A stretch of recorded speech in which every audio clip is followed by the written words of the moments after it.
L'histoire qui fait réagir depuis vendredi soir, ce sont ces 16 policiers du poste de quartier 39 à Montréal-Nord qui sont soupçonnés de comportements racistes, d'agressions, de crimes haineux.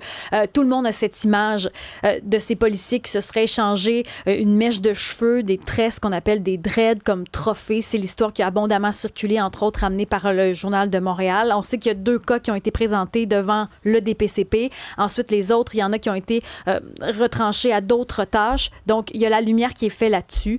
16 policiers, donc, qui ne sont plus en fonction dans le quartier 39. Il y a une manifestation aussi ce soir.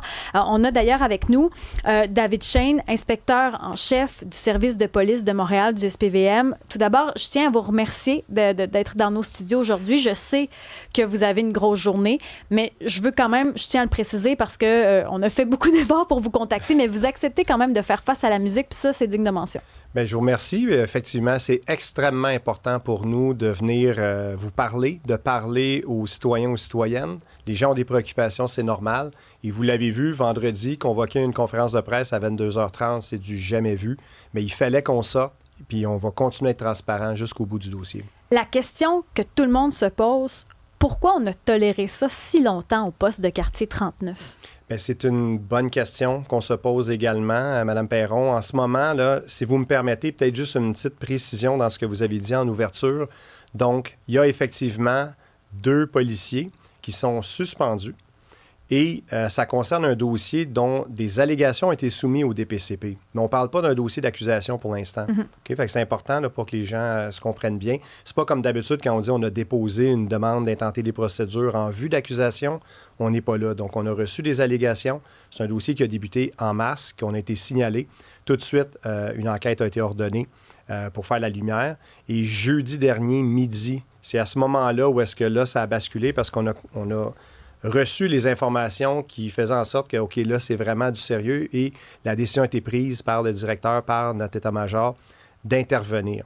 Alors, il y a 2 personnes qui sont effectivement suspendues directement en lien avec les allégations qui sont soumises pour analyse à une équipe au DPCP. Puis par la suite, les 14 autres policiers, il y a différentes mesures administratives en cours, désarmés, puis en contact avec les citoyens, pas d'appel de service, déplacés dans d'autres unités, mais pas dans le but de répartir le problème ailleurs. Non, au contraire, c'est de les mettre dans d'autres unités qui ne soient plus sur la réponse aux appels, le temps qu'on fasse la lumière sur l'ensemble et qu'on détermine. Ce n'est pas nécessairement des suspects en ce moment. Il faut juste faire attention aux mots. Là. Bon, il y aura peut-être enquête selon ce qu'on va trouver. Il y a enquête. En ce moment où on se parle, on est en train d'enquêter depuis mars. Jeudi, il y a eu un tournant dans l'enquête parce qu'on a considéré au niveau de la direction du SPVM que là, il fallait prendre action. On avait des éléments suffisants pour prendre des actes de gestion, des suspensions. Cependant, ce qui est différent, puis là, on le comprend, c'est pour ça qu'on sort, puis c'est pour ça que je suis ici, Mme Perron. C'est difficile peut-être à comprendre, mais c'est que souvent, on intervient une fois que le DPCP a pris une décision, une fois qu'on a procédé à des arrestations, des accusations. Là, on est en cours d'enquête. C'est ce qui fait qu'on n'est pas en mesure de confirmer, de vous donner plus de détails, vous comprenez? Mais il fallait prendre cette décision-là pour éviter qu'il y ait d'autres infractions ou d'autres comportements qui se poursuivent de façon préventive pour éviter, autant pour les citoyens que pour les policiers, mais aussi pour faire un statement de dire que là, non, ça ne sera pas toléré. Je suis quand même un peu surpris par ce qui a été révélé, là. Puis c'est peut-être des rumeurs, puis du oui-dire, mais bon, clairement, il y a de nombreuses sources qui semblent confirmer ces histoires de dreads qui auraient été carrément arrachés ou coupés sur la tête de certains prévenus. Ces gens-là ont passé l'école de police, ils ont été admis dans un service qui est celui du CSPVM. Ils ont des collègues autour d'eux qui, je sais pas, là, on parlait de trophées qui devaient clairement être vus par d'autres. Comment est-ce qu'on voit ça une seule fois puis qu'on dit pas hey, comment ça dure plus qu'une fois? C'est quand même un peu dégueulasse là, comme comportement. Je veux dire, je verrais n'importe qui faire ça, ça me rendrait spontanément un peu violent. Comment une culture comme celle-là s'installe dans 16 personnes dans un service de police? Ça me dépasse complètement. Est-ce que ça vous étonne, vous avez raison d'être dépassé. On l'est nous aussi. Cependant, encore une fois, ça fait toute partie des allégations, des éléments qui nous ont été soumis et qu'on enquête en ce moment. Alors, c'est très tentant pour moi de vous répondre très directement, mais je dois faire preuve d'une certaine retenue parce qu'il faut donner le maximum de chances de succès à cette enquête-là. Et si on va trop loin dans ce qu'on dit, après ça, il faut se dédire, on revient. Évidemment, on ouvre le recours à plusieurs démarches qui pourraient faire en sorte que ça dérape et qu'on le perd. Cependant, si les allégations s'avèrent vérifiées et vraies, bien, effectivement, c'est totalement dégueulasse, déshumanisant.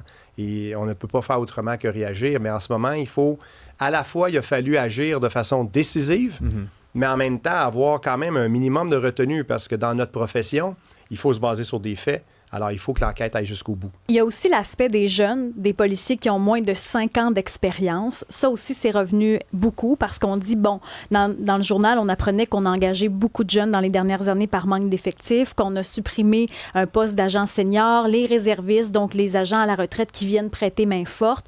Ça aussi, ça pose des questions. Est-ce qu'on les encadre assez?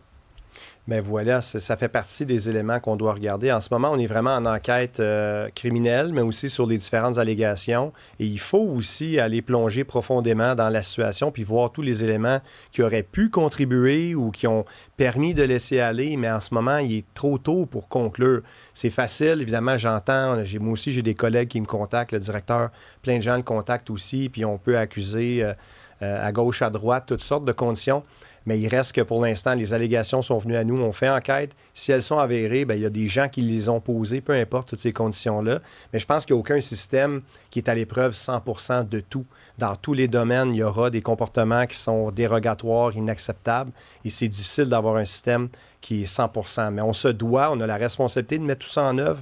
Il y a le cégep, il y a l'école de police, il y a le processus de sélection, les tests psychométriques, les entrevues.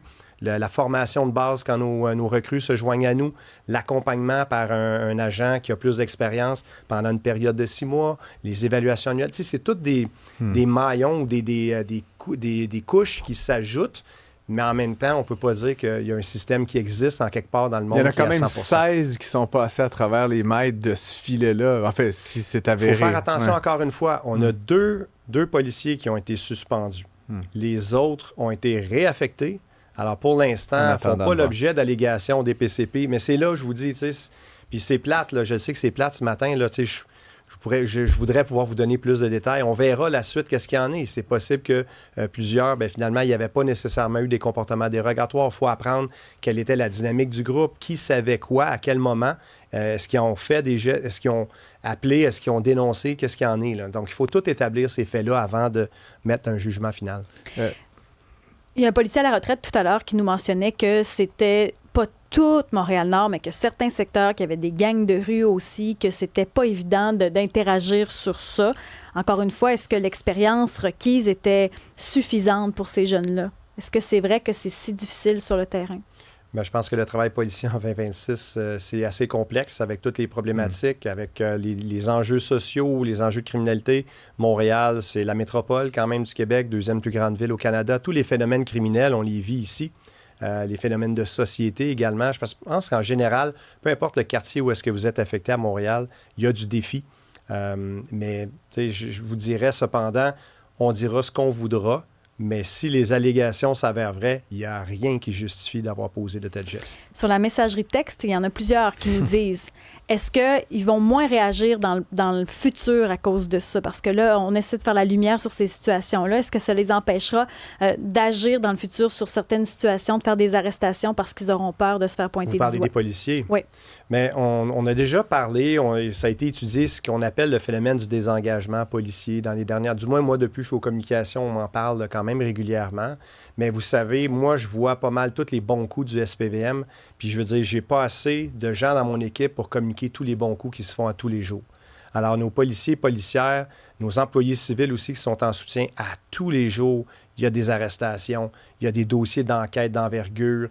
Puis là, je parle autant là, du monde sur la patrouille là, qui observe, qui interviennent. Alors moi, je le vois positivement, mais malheureusement, ce qui arrive, c'est qu'évidemment, dans les médias, ce sont les cas négatifs qui sont portés. Et là, on a tendance à généraliser. Mais j'ai confiance en notre élève. Montréal-Nord, bon, il y a quand même un historique avec la police, là. Freddy de Villanueva.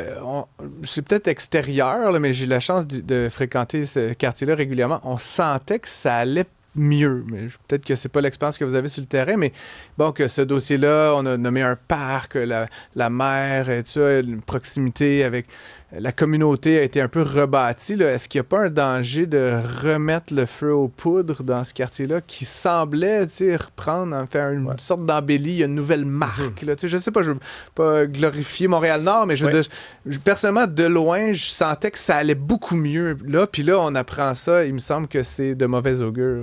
Il y a plusieurs choses à dire là-dessus. Merci pour cette question-là. Depuis l'arrivée particulièrement du directeur Daguerre, vous le savez, pour lui, c'est une cause, le rapprochement avec les communautés, la lutte au profilage. Il y a tellement d'actions qui ont été mises en œuvre. Le travail terrain se fait. Nos équipes, on a des gens qui travaillent au poste 39 de Montréal-Nord depuis une décennie et plus, là, qui sont engagés, du beau travail qui est fait. Maintenant, la question à se poser, c'est comment on va choisir de voir cet événement-là. Alors, d'un côté, si les allégations s'avèrent vraies, c'est répugnant, c'est déshumanisant, puis c'est scandaleux. Mais de l'autre côté, est-ce que c'est pas justement le fruit de tout ce qu'on a mis en œuvre dans les dernières années pour ce rapprochement, pour cette transparence, pour cette ouverture, pour dire non à la discrimination au racisme, comme le directeur Daguerre l'a fait? Et c'est ce qui a créé un environnement propice à des policiers, des policières de dire « Hey, tu sais quoi? Moi, je fais un rejet de ces comportements-là. Je n'accepte plus ça. » Et c'est ça l'affaire. Alors, oui, c'est vrai, mais de l'autre côté, je pense qu'il faut voir un signe d'espoir dans cette étincelle-là de la dénonciation qui s'est passée. Et je pense que les gens, les communautés, il y en a qui nous écrivent et qui nous disent, bien, écoute, on trouve ça d'un bon œil, là, que ça vient de l'interne. Là, ici, on ne parle pas d'un scandale qui a été révélé par un bureau d'enquête. La police de Montréal, vendredi, on a convoqué les médias à 10h30 parce que, là, 1 heure, on a suspendu des gens. C'est quelque chose. Mais pourquoi vendredi soir? Ça aussi, ça a surpris. En fait, c'est très, très simple à répondre. C'est que dans la chronologie, on a eu les allégations en mars. Évidemment, on a fait les démarches. C'est pas si facile, évidemment, avancer dans les enquêtes. Jeudi midi à peu près, là, mais midi, c'est à ce moment-là qu'on a pu déterminer qu'on en avait suffisamment pour justifier des actions. Alors, dans les 24 heures qui ont suivi, on a organisé comment on allait s'y prendre. Et le groupe de travail en question était ce jour-là, jeudi, en congé, revenait au travail seulement jeudi soir à 21h. Alors, on n'a même pas attendu lundi. Ça aurait pu être très tentant de faire ça. On a dit, non, la prochaine fois qu'il rentre en devoir, c'est là qu'on intervient. Et c'est vendredi que ça s'est passé. Puis on a fait la même chose par transparence avec les médias, avec le public. On a dit la minute qu'on débute à 9h, si vous regardez là, dans les livres, là, à 9h15, on a fait l'appel aux médias pour des invités à une conférence de presse. Il y a eu le point de presse de la mairesse de Montréal, Soraya Martinez-Ferrada, dans les dernières minutes. Donc, elle annonçait qu'il n'y aurait pas d'enquête publique pour l'instant sur cette situation-là. Et il parle également, c'est Yann Lafrenière aussi qui mentionnait qu'il voulait mettre sur pied un observateur indépendant. Donc, c'est ce qui serait la solution pour mettre la lumière là-dessus, finalement. Bien, oui, mais en fait, nous, on collabore entièrement à toute mesure qui sera déterminée par les différents paliers de gouvernement. Je veux dire, nous, on est transparent depuis le jour 1. Vous le voyez, l'enquête, là, ça fait déjà 3 mois qu'elle roule. Ça a été dénoncé de l'interne. On a pris des actions décisives en moins de 24 heures d'avoir eu les éléments. Vous l'avez vu, depuis 22h30 vendredi, le directeur Daguerre sort partout dans les médias pour rendre compte. Alors, on a confiance à ce qui est mis en place. Et maintenant, s'il y a un observateur indépendant qui est nommé, on va l'accueillir avec ouverture, on collabore, ça va nous faire plaisir d'ouvrir nos livres puis que la personne vienne s'asseoir avec nous pour regarder. Il y a une manifestation ce soir là, qui est prévue à Montréal-Nord. Craignez-vous que ça déborde, qu'il y ait des affrontements? Encore une fois, on peut s'imaginer des situations assez malencontreuses dans un contexte comme celui-là. Comment on fait quand on est policier, qu'on aimerait... pas étouffer ça, mais calmer les ardeurs de voir cette démonstration-là ce soir, comment on prépare ça et qu'on s'assure justement que ce ne soit pas catastrophique ou pire, en fait, que c'est déjà... Il y a beaucoup de questions dans votre question. Mais vous comprenez ce que je veux dire. Je vais essayer de le reprendre. Donc, la première chose, là, M. Gosselin, c'est on vit dans une société démocratique. Alors, la liberté d'expression, c'est une valeur fondamentale. Comme corps de police, notre rôle, c'est de s'assurer que les gens puissent le faire en toute sécurité. On n'est pas là pour se prononcer pour une opinion ou une autre ou déterminer qu'est-ce qu'il y en est. Les gens, c'est normal en ce moment, il y a de la colère, il y a de la préoccupation, il y a de la suspicion, c'est normal qu'ils veulent venir l'exprimer et on va être là pour s'assurer que ça se fasse en sécurité. Cependant, notre crainte, c'est comme on a pu déjà voir dans le passé, c'est qu'il y a des casseurs qui s'infiltrent. Bien sûr. Mais Alors, c'est beaucoup sur la messagerie texte. Les gens se disent, absolument. c'est rien passé quand il y a eu les manifestations pro-Hamas, entre autres, ça revient beaucoup. Les gens ont peur de ça, se disent, on sait toujours pas qui sont les coupables. Ça revient beaucoup depuis ce matin sur notre messagerie. Bien, ils ont raison d'avoir cette préoccupation-là. On l'a, nous aussi. On va regarder, on va observer de près, on va appuyer les organisateurs de cette manifestation-là pour que ça se déroule bien, qu'il n'y ait pas de dérapage. Mais encore une fois, les gens ont tout à fait le droit de s'exprimer. C'est sain dans une société de pouvoir ventiler ça. Jusqu'à ce qu'il y ait de la casse. Puis c'est là où il y a tout... Damn if you do, damn if you don't. Hein? Oui, exactement. Si tu fais rien, on te reproche l'inaction. Si tu fais quelque chose que tu saisis qu'un casseur un peu fortement parce qu'il faut le Mais c'est ce qu'on aimerait au moins. C'est que là, si il commence à avoir... Des fois, nous, c'est difficile de savoir qui est légitime ou pas dans une manifestation. Ouais. Mais avec les organisateurs, avec les gens qui seront impliqués, si vous voyez des gens qui n'ont pas d'affaires là puis qui semblent vouloir agiter, bien, soit éloignez-vous, tentons de les laisser s'isoler ou prévenez-nous qu'on puisse faire une intervention pour éviter, parce que là, ces gens-là, ils peuvent complètement faire déraper ce processus-là et donner l'impression qu'on est un contre l'autre alors qu'on ne l'est pas. Présentement, il n'y a pas de loi à Montréal où les gens, s'ils vous insultent puis vous envoient de la haine sur le terrain, il n'y a pas de réglementation qui punit ces gens-là. Non, mais encore là, même s'il y avait ce règlement-là, dans le cadre d'une manifestation, il faut faire attention aussi. C'est pas aussi tranché au couteau. Les gens aimeraient que ça le soit, mais ça ne l'est pas autant. Dans le cadre d'une manifestation, les gens ont le droit d'exprimer leur opinion, qu'on soit d'accord ou pas, que ça nous dérange ou pas. Même de vous insulter? Ben là, on fait des scénarios, là, je veux dire, c'est très hypothétique, mais même s'il y avait un règlement aujourd'hui, est-ce que ça veut dire que dans une foule de plusieurs milliers, on commencerait à faire ces interventions-là? La responsabilité numéro 1 lors d'une manifestation, c'est la sécurité des participants, des citoyens, des policiers aussi. C'est la première. C'est pas l'application d'un règlement nécessairement. On y va par gradation. Si on a à faire des interventions, il faut s'assurer qu'on est appuyé légalement, puis ensuite qu'on peut le faire de façon sécuritaire pour tout le monde. La mairesse de Montréal veut un rapport de la situation d'ici le 22 juin, s'assurer d'une reddition de comptes authentiques. C'est ce qu'elle a mentionné dans sa conférence de presse dans les dernières minutes. Elle parle d'un lien de confiance brisé. Y a-t-il d'autres situations semblables? C'est la question qu'on se pose. Est-ce qu'il y en aurait dans d'autres postes de quartier? Est-ce qu'on pourrait avoir d'autres surprises du genre dans les prochains mois? C'est difficile à dire. De la même façon, je pourrais vous demander, est-ce que chez vous, à Cube ou à Québécois, est-ce qu'il y a des racistes? Est-ce qu'il y en a ailleurs dans d'autres organisations? La vérité, c'est qu'on fait tous partie d'une société. Les policiers sont la communauté. La communauté, c'est les policiers. Alors, ça existe, ces idéologies-là. Nous, c'est sûr que de notre côté, on essaie de mettre en œuvre toutes sortes de couches, multicouches, pour être capable de détecter. Là, on a démontré vendredi qu'une fois détecté, on avait pris action décisive. Et si jamais on en détecte d'autres, et s'il y en a, là, puis que nos policiers nous écoutent aujourd'hui, nos policières, puis qui ont connaissance que ça existe ailleurs, signalez le numéro de téléphone qu'on a mis en place, le 514-280-0200, et vous allez voir qu'on va prendre en charge comme on a fait vendredi. Donc là, aujourd'hui, il y a d'autres policiers au quartier 39 là, pour assurer. Absolument. Le quartier 39, là, c'est pas une zone. S'il vous plaît, attention, là, ne peinturons pas ces policiers-policières-là là, dans un coin. Là. Il y a 2 personnes qui sont suspendues, encore une fois, 2. Alors oui, on a pris une action sur le groupe, mais c'est aussi... pour faciliter les choses aussi. Il y a une enquête qui se déroule, il y a différentes considérations. Ça ne veut pas dire que ça va finir que tout le monde est accusé non plus. Attention! Et ça, c'est 16 policiers sur près de 125 policiers et policières qui sont au poste de quartier 39. Il y a beaucoup de bon travail qui se continue.